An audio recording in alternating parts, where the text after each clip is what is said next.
Hello everybody and welcome. In this video I'm going to show you how to fix when one earbud isn't working for your HUAWEI FreeArc. You have to start by put your earbuds to the charging case and now close the case. Now your earbuds will disconnect it from your phone, and right here at the device list we can see it, there is no connection. So after that just open the charging case and it will reconnect to your phone. Now you can check, maybe it fixed your problem. Also sometimes it happens that you don't want to reconnect automatically, so just click on it at the device list if you have the same situation and it will reconnect.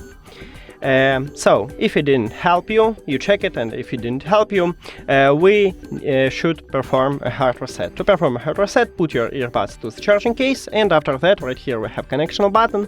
Press and hold until you can see that this LED light starts flashing red.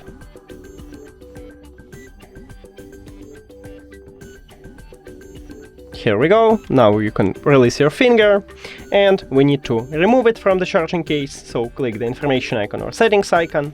Forget the device, forget device. Also don't forget to click pair new device on your Android, and after that we can see it at the device list, so just tap on it. And we did it. Thank you for watching this video. If you found it helpful, please consider subscribing to the channel and leave the like on the video. See you later!